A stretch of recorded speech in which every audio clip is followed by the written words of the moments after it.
Welcome to the Story Learning Podcast, regular doses of language learning tips and motivation to help you become fluent in any language. With me, Olly Richards. For language programs, books, free resources, and much more, visit StoryLearning.com. Hey everyone, welcome back to the podcast. Great to have you here. I hope you're having an awesome week.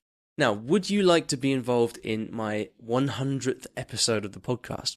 If you would, I'd love for you to get involved. All I'm looking for is a kind of like a collage of you guys, of different people from around the world saying something that you've learnt about languages. And so what I'd like you to do is to go over to the page where you leave a question. So it's iwillteachyoualanguage.com/ask.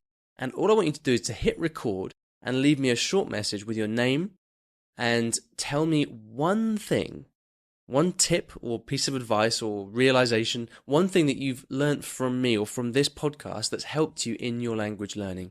Okay, it's dead easy, takes about 20 seconds to do, and I would really, really appreciate it. It would be such a nice way to get to episode 100. So again, very simple, just leave your name and the language you're learning, if you like, and one thing that you have learnt from the podcast that's helped you in your language learning. So, I know you're going to forget and life's going to get in the way, so pause this podcast right now, press pause, go on, get the phone out of your pocket, press pause, and then go over to iwillteachyoualanguage.com/ask, find the recording thing, leave me a short message with that on, and I'd be so grateful. When we get to episode 100, I'll put it all together and it will make my day, quite literally. Now, without any further ado, today's question, let's get into it, from Nicholas. Hi Ollie, how are you? My name is Nicholas. I'm from Argentina. I'm 50 years old. I've been learning Chinese for about a year and a half now. And I wanted to ask you if you think, what do you think?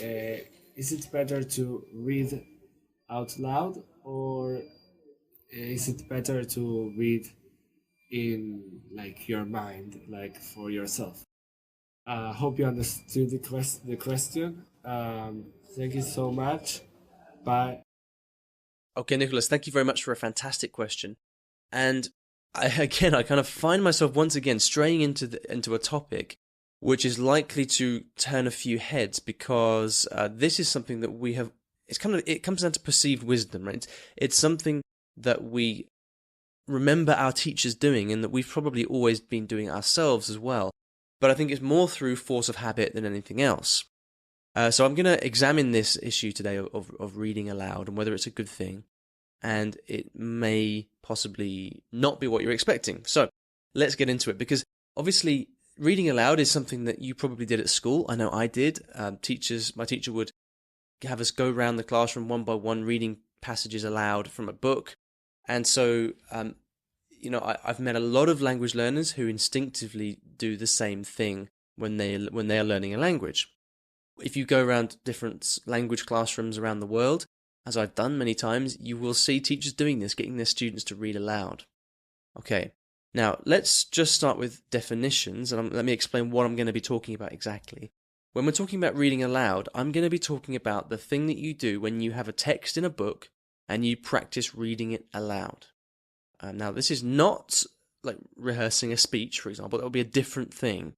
But this is the idea of taking a story or a book and just reading it aloud. That's what I'm going to be talking about. And as a language learning device, reading texts aloud has only one benefit, and that is pronunciation. So if you are looking to improve your pronunciation in the language that you're learning, then reading aloud can be a helpful thing to do, both by yourself and with the help of a teacher, because you are very, very intently training your mouth to form the words that you're reading and to then produce them. So reading aloud can be great for pronunciation. But have you ever had this experience of having someone read you something aloud, or maybe reading something aloud yourself, getting to the end of it and then realizing, hang on a minute, I do not remember anything I've just said? Have you ever felt that? This happens to me every time I read something aloud.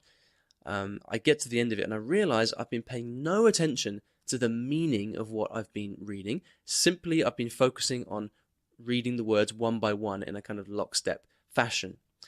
And this is symptomatic of the problem of reading aloud, because aside from pronunciation and the benefits for pronunciation, reading aloud has virtually no benefits for you as a language learner. It's because what you're doing by reading aloud has nothing to do with the kind of things you have to do when you're speaking a foreign language. When you're reading, when you've got that page in front of you, you're looking at those words. The words are already prepared. So, there's no work you have to do linguistically there. Everything is prepared and on the page. So your only task as a reader is to try and reproduce that language accurately, like a parrot fashion. But you have to focus very intently, because obviously, the words are written down on the page, but you are responsible for actually saying it out loud and making it sound natural. So you have to think about your pronunciation, you have to think about your intonation, and your mind goes immediately to the question of how can I read this in a natural way. But of course, the thing of reading something with your eyes and then speaking it in a natural way is a totally unrealistic thing. It's something that we never do. If you were preparing for a speech, for example, then that's a different thing, because you're going to do it over and over again. So again, that's a different topic. By reading aloud, we're talking about the things that you come across in your textbook or in your novels on a daily basis, and actually just taking the time to read them aloud. So it has nothing whatsoever to do with the skills that you need to develop as a language learner, which are what? Well, things like creativity, with choosing the words that you want to learn, the different options that you have. When you're speaking, it's not a clean sentence. There are all kinds of false starts, umming and ahhing. There's so many different options and variables.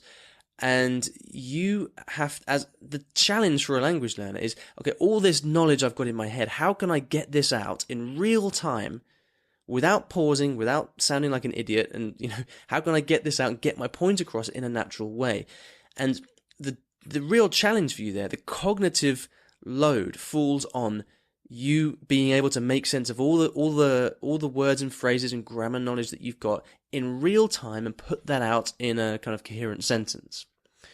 None of that is present in the act of reading aloud.